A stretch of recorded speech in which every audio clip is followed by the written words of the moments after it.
बिस्मिल्लाहिर्रहमानिर्रहीम जी dear students, आज एक नए टॉपिक के साथ जो हम स्टडी करेंगे उस टॉपिक का नेम है पार्टिकल इन इलेक्ट्रिक फील्ड। बहुत इंटरेस्टिंग टॉपिक है, बहुत इजी है, इसको हम समझने की कोशिश करते हैं। सबसे पहले पार्टिकल इन इलेक्ट्रिक फील्ड को समझने से पहले हमने लास्ट टाइम हमने स्टार्ट में भी ये चीज़ ऑब्जर्व की थी।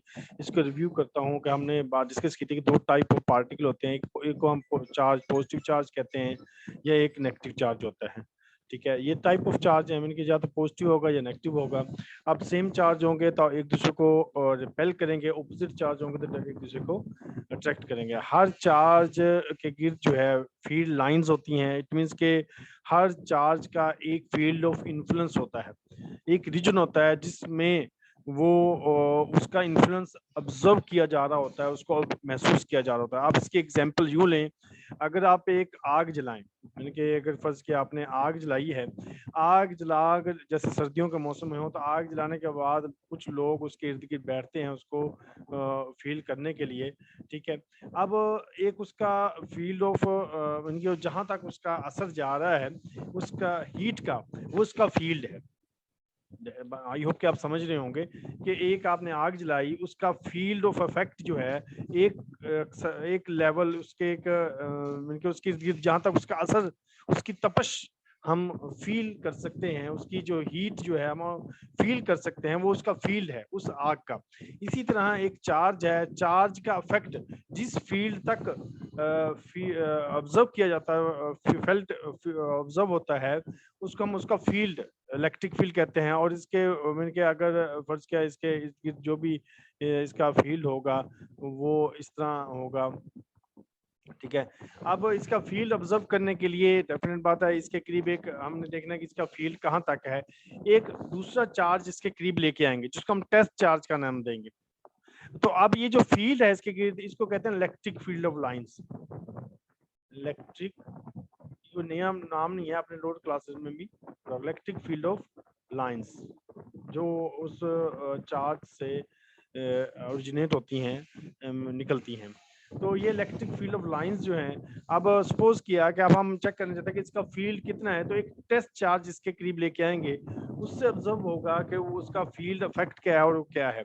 एनी हाउ, ये जस्ट एक जनरल कॉन्सेप्ट था। हमने लास्ट में ये चीजें डिस्कस की थी कि फील्ड क्या है और पॉजिटिव और नेगेटिव चार्ज क्या होते हैं, वो कैसे प्रोड्यूस होते हैं। हमने उसके डिफरेंट एग्जांपल के जरिए लास्ट टाइम हमने इसको स्टडी किया था। आज जो हमारा टॉपिक है कि पार्टिकल इन फील्ड, यानी कि एक फील्ड है, इलेक्ट्रिक फील्ड है। इलेक्ट्रिक फील्ड जब वो पैदा होगा डेफिनेटली बात वो किसी ना किसी चार्ज की वजह से होगा, एक सोर्स चार्ज होगा जो फील्ड प्रोड्यूस होगा। अब उस फील्ड के अंदर अगर किसी पार्टिकल को लाया जाए, वो पार्टिकल पॉजिटिव भी हो सकता है, वो नेगेटिव भी हो सकता है। तो डेफिनेट बात है उस पार्टिकल के ऊपर एक फोर्स लगेगी। वो हमने लास्ट टाइम पीछे दी, वो फोर्स क्या होगी, या फोर्स ऑफ अट्रैक्शन होगी या फोर्स ऑफ रिपल्शन होगी, वट जो भी होगी। फोर्स फोर्स हम उस फोर्स को डिफाइन करना चाहते हैं, वो फोर्स क्या है और इलेक्ट्रिक फील्ड जो है वो क्या है, वो कैसे कैलकुलेट करेंगे, उसको हम डिस्कस करते हैं। देखिए, इसको जो एक साइंटिस्ट था माइकल फैराडे, उसकी जो लाइफ ड्यूरेशन है 1791 से 1861 तक life duration. Can text of electric force is such of particle value that shell devote much attention। अब इसमें कह रहे हैं electric field is said to be exist in a region of space around a charge object। Electric field होता क्या है, कह रहे कि ये कह रहे कि कोई भी एक चार्ज है, उसके इर्द गिर्द जो है कोई भी एक चार्ज, स्पेस चार्ज है, उसका इफेक्ट कहाँ तक फील किया जा सकता है, तो उसका ये फील्ड कहलाता है, इलेक्ट्रिक फील्ड कहलाता है। The presence of electric field can be detected by placing a test charge. Suppose किया कि आप एक ये चार्ज है, कोई भी एक चार्ज है वो, ठीक है। अब एक सोर्स चार्ज, एक पॉइंट चार्ज लेके आते हैं, छोटा सा इसके करीब लेके आते हैं। अब इधर लेके आए, उसका इफेक्ट नहीं हुआ, इधर लेके आए, इधर लेके, एक ऐसा पॉइंट आएगा जहां उसका उसका इफेक्ट फील होगा। तो यहाँ तक उसका इफेक्ट फील होगा, हम उसको कहेंगे कि ये इसका इलेक्ट्रिक फील्ड है। इधर तक इसका क्या है, इलेक्ट्रिक फील्ड है। तो यही उसने एग्जांपल इधर बताया कि अगर आप किसी फील्ड को, किसी के आप उस किसी भी चार्ज के फील्ड को टेस्ट करना चाहते हैं, तो कहीं उसका सिंपली उसके करीब जो है एक सोर्स चार्ज लेके आए। In the field, nothing the electric force on it. An example, we show that the small positive test charge placed near a second object carrying a much greater charge we define the electric field due to the source charge at a location of test charge to be electric force on the test charge। Definite बात है कि एक बड़ा charge है, एक दूसरा छोटा charge उसके करीब लेके आएंगे, तो अब ये टेस्ट चार्ज जो उस पर फोर्स लगाएगा, अब ये फोर्स कैसे लगाएगा, ये हम इसको कैलकुलेट कर सकते हैं। We define electric field due to a source charge at location of test charge to be electric force on the test charge per unit area. Electric force test charge per unit area, जैसे मैंने इधर define किया है कि electric field जो है is equal to force per unit charge होगी। देखिए यूनिट चार्ज के ऊपर जितनी फोर्स लगेगी that is called the electric field. इसको हम, और इसको इलेक्ट्रिक फील्ड वेक्टर की भी नाम से कहते हैं, और इसकी डायरेक्शन जो है वो डिपेंड करती है जो टेस्ट चार्ज उसके करीब आ रहा है। तो अगर इधर से आप फॉर्मूला निकालें कि E is equal to F over Q या F is equal to Q E, ठीक है। अब ये एक मैग्नीट्यूड फॉर्म में, अगर इसको वेक्टर फॉर्म में बयान किया जाए तो उसको वेक्टर फॉर्म में भी कैसे बयान करेंगे, जैसे इसमें एक एग्जांपल दीजिए, देखें कि कहते हैं कि small positive test charge placed at a point near object carrying a much larger positive charge, कि ये एक टेस्ट चार्ज है, ये भी पॉजिटिव है, ये भी पॉजिटिव, लेकिन ये लार्ज है कंपेयर टू स्मॉल चार्ज। तो क्या होगा कि ये चार्ज इस चार्ज के ऊपर फोर्स लगाएगा, और ये फोर्स उसके इलेक्ट्रिक फील्ड की डायरेक्शन में भी होगी, ठीक है। Experience an electric field at point established by source charge. We will always assume that the test charge is so small. यानी हम suppose करते हैं test charge इतना small है कि इसका electric field effective नहीं है।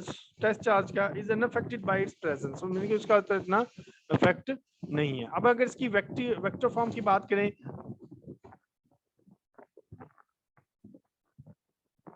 ये डिस्टर्ब हो गया, मैं इसको दोबारा सेट करता हूँ।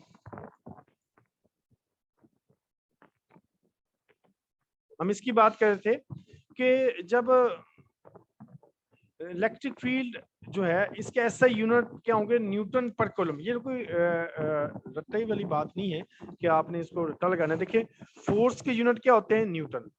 चार्ज के यूनिट क्या होते हैं, कूलम। तो इलेक्ट्रिक फील्ड के यूनिट क्या होंगे, न्यूटन पर कूलम। तो ये इसके यूनिट होंगे।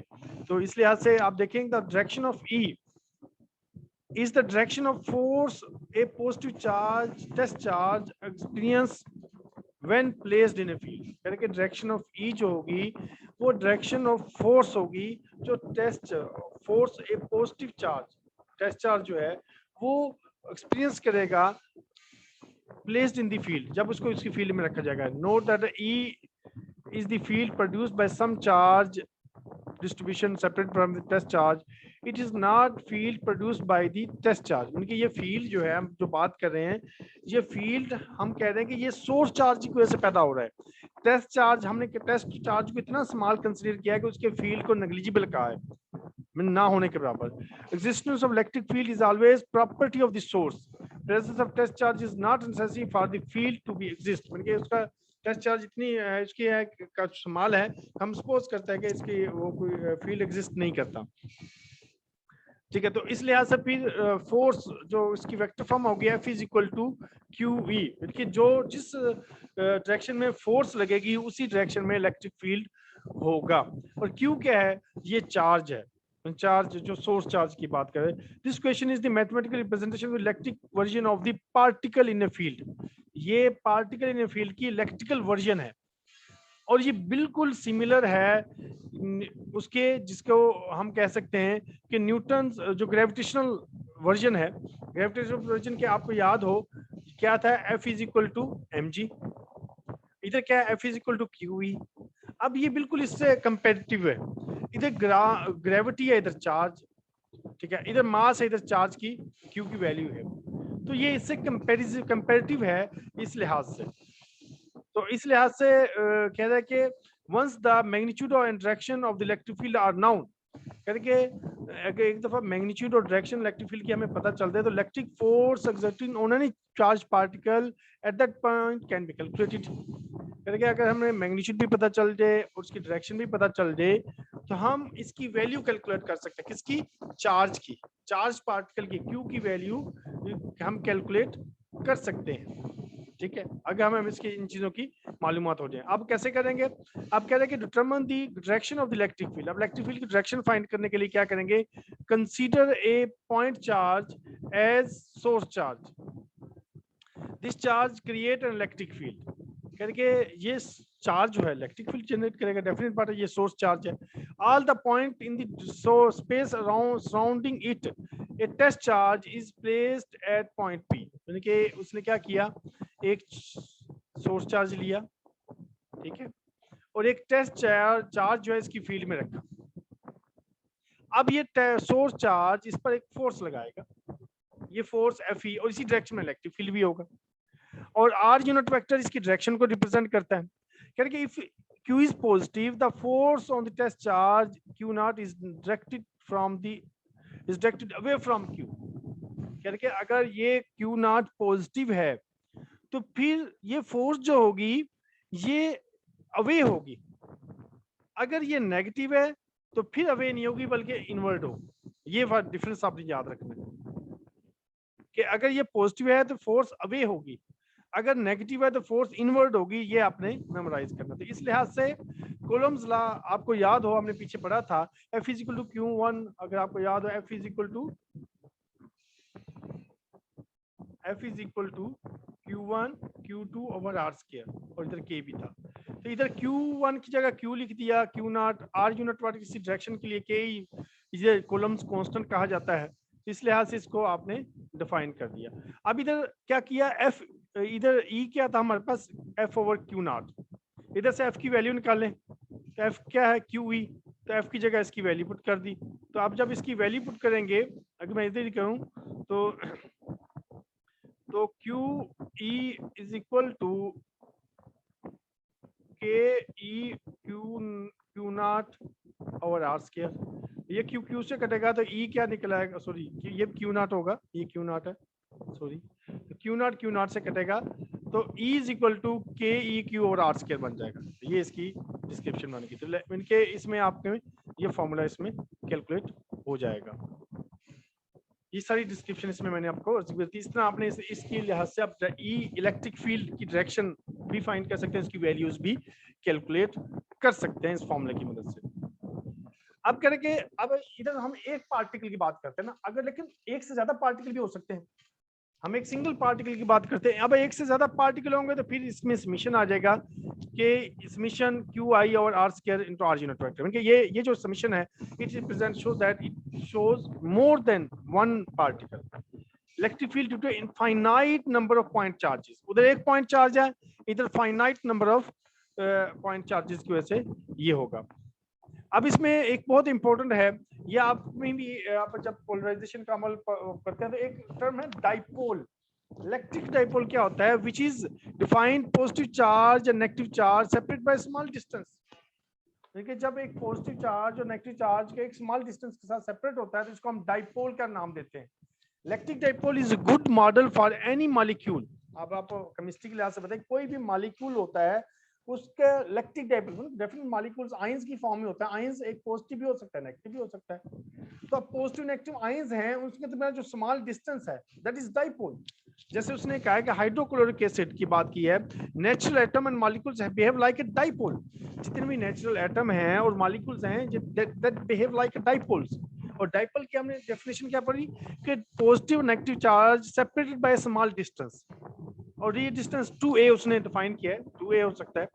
तो इसलिए furthermore and many molecules such as HCl hydrochloric acid permanent dipoles है, आर परमानेंट डाइपोल्स यानी कि परमानेंट डाइपोल्स होता है, ठीक है। तो ये इसमें आपने इस चीज को ऑब्जर्व करना था। ये छोटा सा टॉपिक था, इससे रिलेटेड एक एग्जांपल है वो हम इसको हम रिव्यू कर लेते हैं।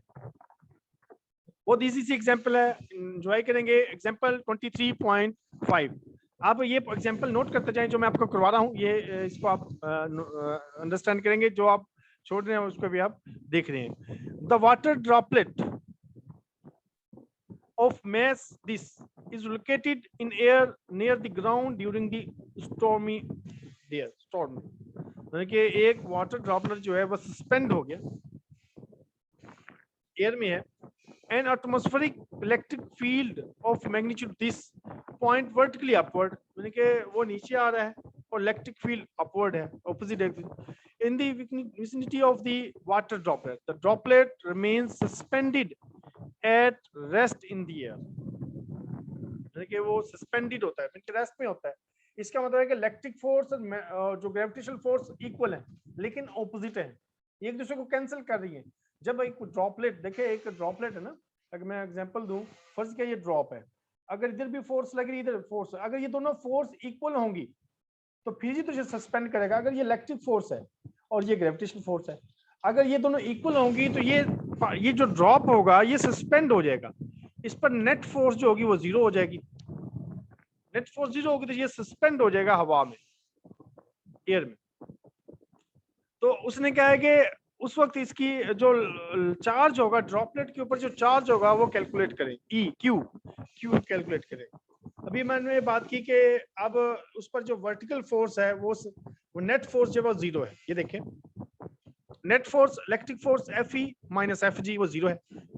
अब इसमें एफ ई की वैल्यू पुट कर दें। आपको हमने पीछे पढ़ा था कि एफ ई किसके इक्वल होता है, क्यू ई के बराबर, और एफ जी किसके बराबर होता है, एम जी के बराबर।